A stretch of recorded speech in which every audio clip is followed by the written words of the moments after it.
Season 12 is officially here. Woo! What's up, GameLeap? Hope you all had a happy and safe New Year's, and the time has come for 12.1, the first patch of 2022. Now, there have not been many changes this patch, especially to champions, but with buffs and nerfs to a lot of key items and teleport, which is a very popular summoner spell, what does this mean for the Rift? Well, in today's video, the gist is going to reveal the 15 most broken champions for 12.1, and I will also give you the best runes and items, and of course, the explanation as to why these picks will pop off. So starting off the countdown, coming in at number 15, we have Twisted Fate, and you might be like, Tiff and solo queue, why on earth would you pick him? Well, the big reason for this is because of the teleport nerf. Because in the early game now, before the 14-minute mark, when TP evolves into Unleash Teleport, champions with innate global ultimate are going to have more value because you can now no longer TP to minions and pets and wards. You can only TP to towers, so for Twisted Fate, because you can ult anywhere in the lane, it's going to be so impactful. Whether you're doing this in the bot lane or in the top lane, TS ultimate is going to have even more influence. This is why, as far as our items go, we want to be going Lucidity boost for the ability haze, and then Everfrost for the lockdown with our stun card, and the rapid fire cannon, which works for our W as well, so we can lock down enemy champions and snowball with our ultimate out of control. But beating Twisted Fate to number 14 is a much stronger laner, and playing Akshan in the mid and top lane, it's definitely one of the best picks you can choose for 12.1. Now, I understand that Shield Bow is getting nerfed and Wit's End is getting nerfed, which are going to be your two first items in the majority of games. But here's the thing, the Wit's End nerf isn't that bad. Into AP team compositions, this is still going to be an important purchase, and with Shield Bow, even though you're losing AD,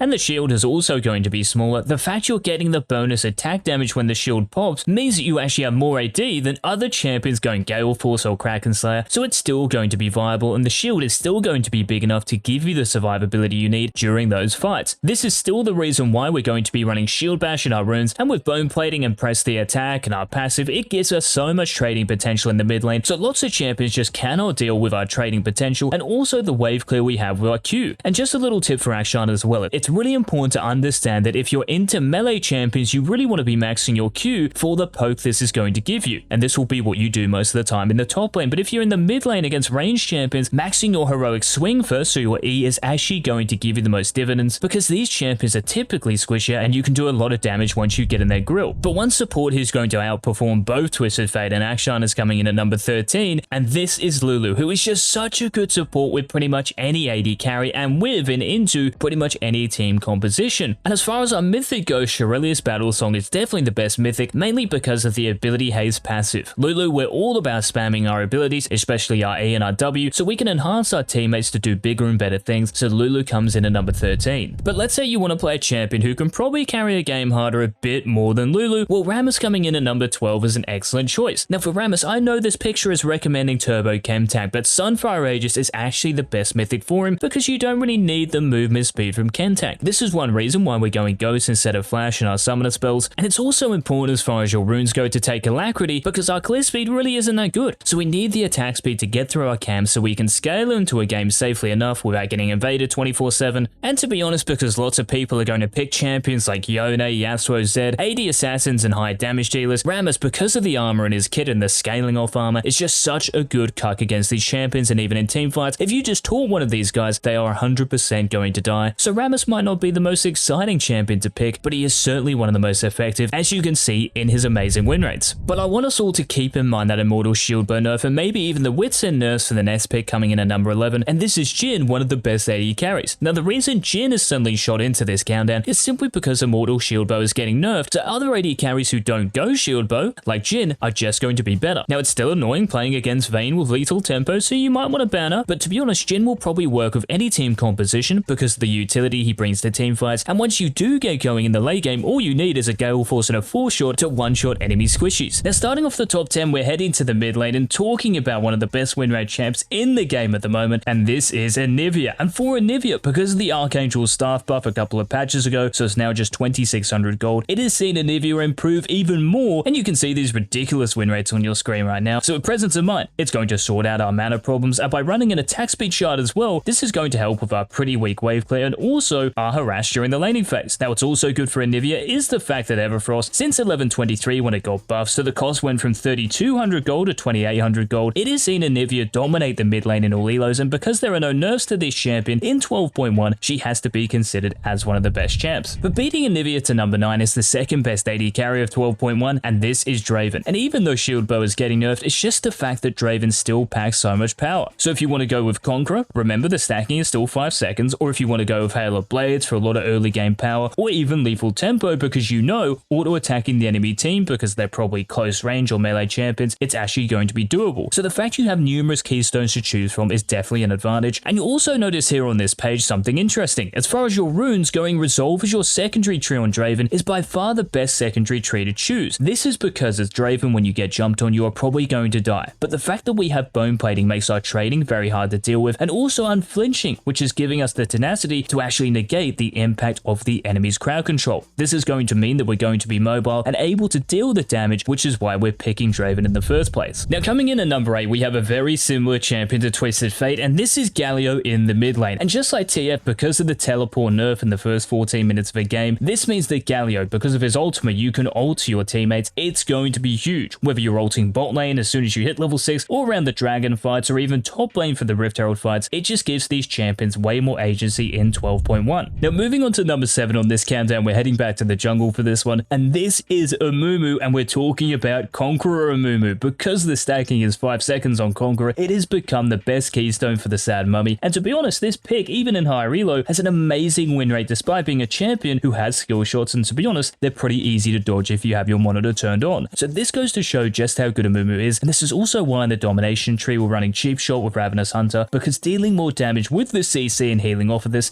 is absolutely huge. But beating Amumu to number 6 on this countdown, guys, this is Lux, and ever since the end of season 11 came around when Riot buffed Lux 4 times, so they put her ultimate on a 60-second cooldown at rank 1, so at level 6, like there is no world where Lux wasn't going to be OP from this. And she's also become a really good flex pick as well because you can play her as a support. With the best lethal tempo AD carries at the moment like Caitlyn and Jinx, it can be a really oppressive poke-based bot lane to deal with. And even in the mid lane, Lux doesn't really have that many losing matchups, is always going to have priority, and the ultimate just being on that low cooldown, her E dealing more damage, it is just too much to deal with for anyone. Now, starting off the top 5 for 12.1, guys, we're going back to that mid or even top lane here, and we're going to talk about Victor. And I think we all know by now just how good Victor is. Whether you're going Airy or First Strike as your keystone, this champion with the new Crown of the Shattered Queen mythic is just too good. Even if you go with the new Cosmic Drive, it's just the fact that Victor just hits so hard in the mid to late game, and with Crown of the Shattered Queen, he is pretty much unkillable. It's also really nice because Victor just does so well against champions who love to dive onto him because of his W and because of his ultimate and his kind of close range. And also Victor is pretty strong because there are many champions that dumpster him in the mid lane. You might want to ban someone like Kassadin, but to be honest, Victor does well into anyone, so you can blind pick him and know that you're going to have an impact in that game. But beating Victor to number 4, despite Shield Bow and Wit's End getting nerfed, Vayne has to come in into this top 5 simply because with lethal tempo, which gives her no weaknesses, it is just a no-brainer. And what's also important for Vayne players is running that exhaust summoner spell, because enemy champions who do want to kill you, they're probably going to be in your face close range champions, so having exhaust allows you to mitigate that damage, and because you're such a good 1v1 champion anyway, it's not like you even need that much peel when you have this summoner spell, so it gives you more opportunities to fend for yourself. And in solo queue, let's be honest, is your support really going to care about you? So Vayne comes in at number 4. But just ahead of Vayne coming in at number 3, we have to talk about Trundle, and this is Trundle in the top lane or even in the jungle. Both variants of Trundle, we're going to be running lethal tempo as our keystone because our Q procs it, and because we're such a big auto attack champion with our Q, getting to max stacks with the attack speed from our W, it is more than doable. And in the jungle and top lane, because most matchups you're going to be against a melee champion, stacking this should be super easy. Now, as far as your mythic and core items, of course we're going Divine Sunder as steel caps, and then with Titanic Hydra, which is giving you a lot of DPS, it's a very deadly combination. But beating Trundle to number 2 on this countdown is another top laner who can be played in the mid lane, and this is Kayle. And I don't think anyone can really argue with Kayle being at number 2 because she's just too broken. Over a 54% win rate in Platinum and above at the moment. This is nuts for a champion who really should be so exploitable in the early phases of a game. But thankfully, because of the new lethal tempo giving you extra range, and then with Nash's 2 for if make a death cap, Kayle is one of the best scaling champions, and to be honest, in solo queue, because teams aren't that coordinated, always going to be able to access that damage and deal a ton of it. But beating Kayle to number 1 on the 12.1 15 best champions countdown. And by the way guys, if you are enjoying our season 12 upload so far, make sure you hit that subscribe button down below. And also if you want to learn any of the champions on this list, if you want to master them like the best players in the world, then make sure you check out the GameLeap website linked in the description and comment section, because our challenger players and coaches are going to walk you through basics, the intermediate mechanics, the advanced mechanics on our website videos, so get that exclusive access by signing up. And the number 1 champion for 12.1, this is going to surprise a lot of you, and this is Shen. Now why on earth have I put Shen at number 1? Well, not only is he good with the buff Sunfire Aegis, because it's still giving you more HP for each major item, it's still giving you more armor and more magic resist, but what's happening here for Shen in this patch is the teleport change. So because you have an innate global teleport with your ultimate, Shen's value just goes through the roof, because during the laning phase, which really is the first 14 minutes, TP, even though it might be on a lower cooldown, is not as effective. There is less playmaking potential here because you can only TP to your towers. So if a bot lane fight breaks out, you just have a massive advantage over any other top or even mid laner looking to influence that fight. This is of course why we're running Shield Bash in our runes, because we want to boost that shield from our ultimate, and also Ultimate Hunter as well. So Shen is the number 1 champion for 12.1. Let me know in the comments guys who you think is going to be the best pick, and until tomorrow's daily season 12 upload, this has been the Cheers.